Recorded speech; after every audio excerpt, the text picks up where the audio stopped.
सोनम वांगचुक करीब 3 हफ्तों से जंतर मंतर पर भूखे बैठे हैं। उनका वजन गिर रहा है, डॉक्टर्स उनकी हेल्थ मॉनिटर कर रहे हैं, लेकिन जिनसे वो जवाब मांग रहे हैं वहां साइलेंस है। न एजुकेशन मिनिस्टर धर्मेंद्र प्रधान उनसे मिलने पहुंचे, न मिनिस्ट्री ने कोई सीरियस डायलॉग शुरू किया, न ही नरेंद्र मोदी ने कोई पब्लिक इंटरवेंशन किया। अब सवाल यह है कि वांगचुक ऐसी कौन सी इम्पॉसिबल डिमांड कर रहे हैं जिससे मोदी गवर्नमेंट बात तक नहीं करना चाहती। उन्होंने सिर्फ धर्मेंद्र प्रधान की अकाउंटेबिलिटी मांगी है।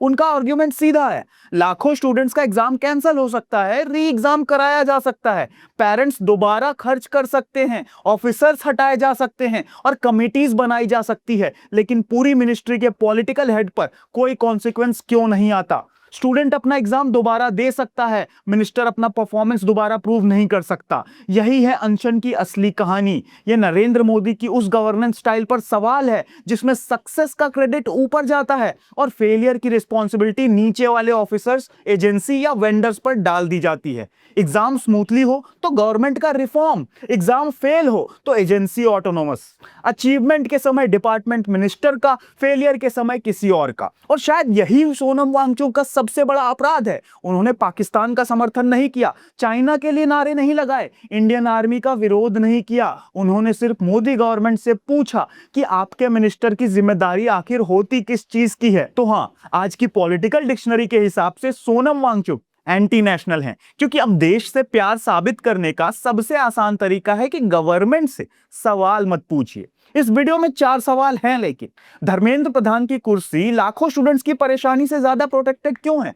2014 के बाद मोदी गवर्नमेंट में किसी भी मिनिस्टर का रेजिग्नेशन लगभग खत्म क्यों हो गया? नरेंद्र मोदी स्टूडेंट्स को एग्जाम वॉरियर्स तो कहते हैं, लेकिन सिस्टम फेल होने पर पॉलिटिकल अकाउंटेबिलिटी से क्यों बचते हैं? और जिस सोनम वांगचुक को कभी इनोवेटर और नेशनल एसेट कहा गया, जवाब मांगते ही उनकी देशभक्ति सस्पिशियस क्यों हो जाती है? धर्मेंद्र प्रधान ने खुद कोई क्वेश्चन पेपर लीक नहीं किया और उनके खिलाफ किसी कोचिंग माफिया से जुड़े होने का एविडेंस भी नहीं है, लेकिन पॉलिटिकल अकाउंटेबिलिटी के लिए मिनिस्टर का क्रिमिनल होना जरूरी नहीं होता। रेलवे मिनिस्टर खुद ट्रेन नहीं चलाता, हेल्थ मिनिस्टर खुद ऑपरेशन नहीं करता और education minister question paper print नहीं करता। तो फिर कैबिनेट मिनिस्टर बनाया किस लिए जाता है? सिर्फ पॉलिसी लॉन्च करने और सक्सेसफुल रिजल्ट पर कांग्रेचुलेशंस ट्वीट डालने के लिए। मिनिस्टर डिपार्टमेंट का पॉलिटिकल हेड होता है, उसके अंडर इंस्टीट्यूशंस काम करते हैं, लीडरशिप चुनी जाती है, रिफॉर्म्स अप्रूव होते हैं और पार्लियामेंट में उसी से जवाब मांगा जाता है। अगर अचीवमेंट का क्रेडिट मिनिस्टर को मिलता है तो रिपीटेड फेलियर का भी कॉन्सिक्वेंस मिनिस्टर को ही मिलना चाहिए। लेकिन मोदी गवर्नमेंट में क्रेडिट प्राइम मिनिस्टर और मिनिस्टर के ऑफिस तो डिलीवर होता है, लेकिन अकाउंटेबिलिटी नीचे के ऑफिसर्स पर भेज दी जाती है। धर्मेंद्र प्रधान की कुर्सी इसलिए प्रोटेक्टेड नहीं है कि उनका रिकॉर्ड फ्लॉलेस है। उन्हें हटाने का मतलब होगा कि गवर्नमेंट के रिफॉर्म क्लेम्स काम नहीं आए और पॉलिटिकल लीडरशिप सिस्टम ठीक नहीं कर पाई। प्रधान का रेजिग्नेशन मोदी मॉडल की फेलियर की पब्लिक एक्सेप्टेंस माना जाएगा और मोदी गवर्नमेंट करेक्शन दिखा सकती है, कन्फेशन नहीं। अब देखिए, ऐसा नहीं है कि 2014 से पहले इंडियन पॉलिटिक्स एथिकल थी। कांग्रेस गवर्नमेंट्स में भी मिनिस्टर्स कुर्सी बचाते थे, लेकिन मोदी एरा में हर अचीवमेंट नरेंद्र मोदी के ब्रांड से जुड़ती है, लेकिन हर फेलियर ऑफिशियल्स और टेक्निकल लैंग्वेज में बांट दिया जाता है। नई ट्रेन आए तो मोदी का विजन, एक्सीडेंट हो तो signalling failure, digital system launch हो तो रिफॉर्म, टेक्नोलॉजी फेल हो तो वेंडर प्रॉब्लम, एग्जाम सक्सेसफुल हो तो गवर्नमेंट एफिशिएंसी, कैंसल हो जाए तो ऑटोनोमस एजेंसी। 2017 में भी रेलवे एक्सीडेंट्स के बाद सुरेश प्रभु ने मॉरल रिस्पॉन्सिबिलिटी लेते हुए रेजिग्नेशन ऑफर किया था। नरेंद्र मोदी ने उन्हें वेट करने को कहा और बाद में उनका पोर्टफोलियो बदल दिया गया। मॉरल अकाउंटेबिलिटी कैबिनेट रीशफल बन गई। 2021 में भी कोविड सेकेंड वेव के बाद हेल्थ मिनिस्टर हर्षवर्धन रीशफल में हटे, लेकिन गवर्नमेंट ने ओपनली प्लानिंग फेलियर स्वीकार नहीं किया। 2023 में भी बालासोर ट्रेन एक्सीडेंट के बाद अश्वनी वैष्णव का रेजिग्नेशन मांगा गया, तो जवाब आया, ये पॉलिटिक्स का समय नहीं है। नई ट्रेन को हरी झंडी दिखाते समय कैमरा और पॉलिटिकल ब्रांडिंग अलाउड है, लेकिन एक्सीडेंट के बाद रेलवे मिनिस्टर से अकाउंटेबिलिटी मांगना पॉलिटिक्स हो जाता है। यही मोदी मॉडल है। इसीलिए देखिए कि धर्मेंद्र प्रधान का रेजिग्नेशन करप्शन सिर्फ एजुकेशन मिनिस्ट्री का मामला नहीं है। अगर रिपीटेड फेलियर्स के बाद एक मिनिस्टर रिजाइन कर देता है तो वो रूल बाकी कैबिनेट पर भी लागू करना पड़ेगा। वांगचुक की डिमांड एक कुर्सी नहीं, पूरे प्रोटेक्शन सिस्टम को चैलेंज करती है। धर्मेंद्र प्रधान की सबसे बड़ी फेलियर ये नहीं है कि उनके टेन्योर में कंट्रोवर्सी हुई। बड़े सिस्टम्स में माल प्रैक्टिस और टेक्निकल एरर्स हो सकते हैं। असली फेलियर है क्राइसिस आते ही प्रॉब्लम को डिसमिस करना, एविडेंस आने पर भी लैंग्वेज बदलना और अकाउंटेबिलिटी नीचे वालों तक सीमित कर देना। 2024 की नीट कंट्रोवर्सी में प्रधान ने पेपर लीक के आरोपों को डिसमिस किया, विरोध को मोटिवेटेड बताया और एनटीए पर लगे एलिगेशंस को अनफाउंडेड कहा। बाद में सुप्रीम कोर्ट के रिकॉर्ड में हजारीबाग और पटना में लीक की बात सामने आई। Nationwide systematic breach prove नहीं हुआ, लेकिन पेपर लीक हुआ था, मतलब इन्वेस्टिगेशन पूरी होने से पहले मिनिस्टर कंक्लूजन पर पहुंच गए थे। क्योंकि मोदी गवर्नमेंट में क्राइसिस का पहला काम फैक्ट्स पता करना नहीं, नैरेटिव बचाना है। पहले एलिगेशंस को फेक बताओ, एविडेंस आए तो आइसोलेटेड बोलो, मामला बड़ा हो तो कमेटी बनाओ और फिर रिफॉर्म्स अनाउंस कर दो। 2024 के बाद स्ट्रॉन्गर सिक्योरिटी और प्रोफेशनल मैनेजमेंट के क्लेम्स हुए, फिर भी 2026 में एग्जाम्स कैंसिल हुए और लाखों स्टूडेंट से री एग्जाम कराया गया। जिस क्राइसिस को गवर्नमेंट ने सॉल्व बताया था वही लौट आया, लेकिन पॉलिटिकल कॉन्सिक्वेंस जीरो रहा। स्टूडेंट तो दोबारा एग्जाम देगा, लेकिन मिनिस्टर अपना परफॉर्मेंस दोबारा प्रूव नहीं करेगा। सीबीएसई की डिजिटल इवैल्यूएशंस में बहुत सारे प्रॉब्लम्स दिखाई दिए, आंसर शीट सही से स्कैन नहीं हुए, बहुत सारी कंप्लेंट्स आई। धर्मेंद्र प्रधान बोले आई टेक फुल रिस्पॉन्सिबिलिटी। फिर सीबीएसई चेयरमैन हटे, सेक्रेटरी हटे, लेकिन प्रधान नहीं, मतलब रिस्पॉन्सिबिलिटी मिनिस्टर ने ली और कॉन्सिक्वेंस ऑफिसर्स ने भुगता। नरेंद्र मोदी स्टूडेंट्स को एग्जाम वॉरियर्स कहते हैं, उनके लिए किताब लिखते हैं, स्ट्रेस मैनेज करने की सलाह देते हैं और पेरेंट्स से कहते हैं कि बच्चों पर प्रेशर मत डालिए।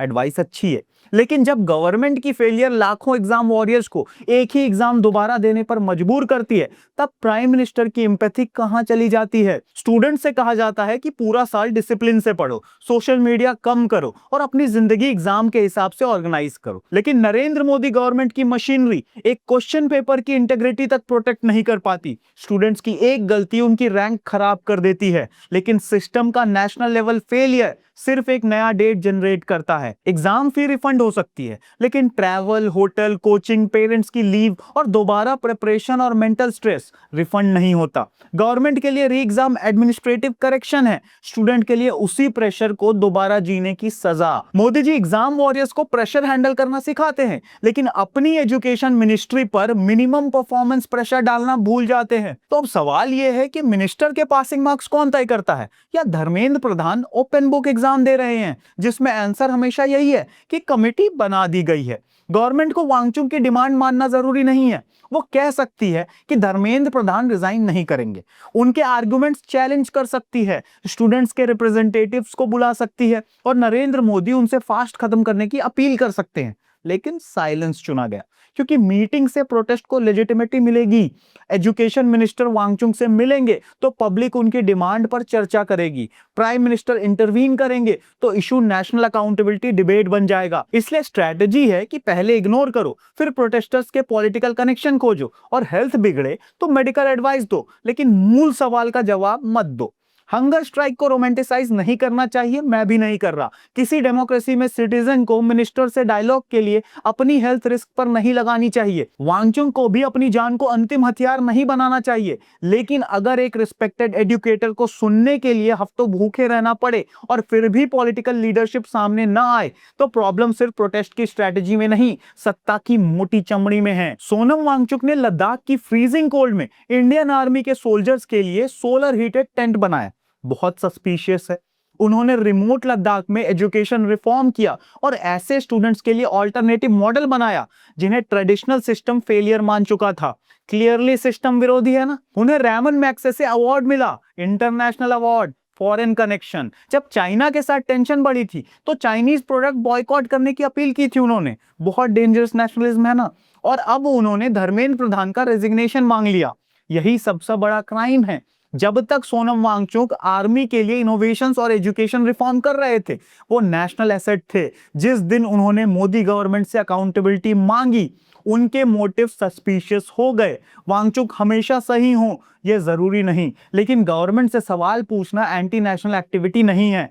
नेशन और गवर्नमेंट एक चीज नहीं है। गवर्नमेंट टेम्पररी है, सिटीजन्स और इंस्टीट्यूशंस परमानेंट हैं। जो गवर्नमेंट को नेशन मानता है उसके लिए हर क्रिटिक देशद्रोही होगा। जो नेशन को सिटीजन्स और इंस्टीट्यूशन से देखता है उसके लिए अकाउंटेबिलिटी मांगना पैट्रियटिज्म है।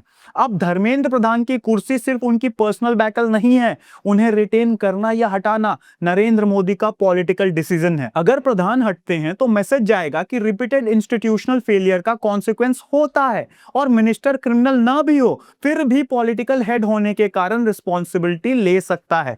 अगर वो बने रहते हैं तो मैसेज साफ होगा कि स्टूडेंट का एग्जाम कैंसिल हो सकता है, ऑफिसर्स की नौकरी जा सकती है और एक्टिविस्ट्स की हेल्थ गिर सकती है, लेकिन मिनिस्टर की कुर्सी नहीं हिलेगी। तब प्रधान का फेलियर नरेंद्र मोदी का कॉन्शियस पॉलिटिकल चॉइस बन जाएगा। रेजिग्नेशन हर एडमिनिस्ट्रेटिव फेलियर का ऑटोमेटिक सॉल्यूशन नहीं है, और उससे अगले दिन सारे पेपर लीक्स बंद भी नहीं होंगे। लेकिन मिनिस्टेरियल रेजिग्नेशन का पर्पस टेक्निकल रिपेयर नहीं, डेमोक्रेटिक सिग्नल होता है। वो बताता है कि पावर के साथ कॉन्सिक्वेंस भी आता है, और पॉलिटिकल लीडरशिप सिर्फ अचीवमेंट्स की शेयर होल्डर नहीं है। अगर रिपीटेड नेशनल फेलियर्स के बाद भी कोई कॉन्सिक्वेंस नहीं आता तो कमेटी चाहे जितनी बना लो, सिस्टम को साफ मैसेज मिलता है कि ऊपर की कुर्सी सुरक्षित है, नीचे वाले बदलते रहेंगे, लेकिन पॉलिटिकल ओनरशिप कभी तय नहीं होगी। प्राइम मिनिस्टर हर अचीवमेंट को मोदी गवर्नमेंट की परफॉर्मेंस बताते हैं, इसलिए रिपीटेड फेलियर्स पर मिनिस्ट्री से कनेक्शन नहीं काट सकते।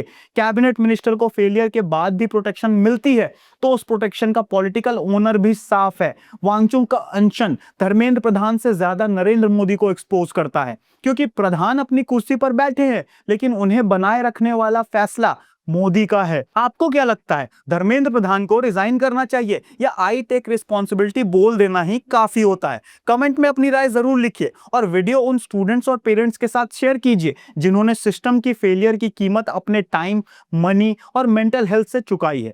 चैनल पर नए हैं तो सब्सक्राइब कीजिए। यहाँ गवर्नमेंट को नेशन नहीं माना जाता, नेशन के लिए गवर्नमेंट से सवाल किया जाता है। दिस वॉज नो नॉनसेंस, मुद्दे की बात बिना बकवास।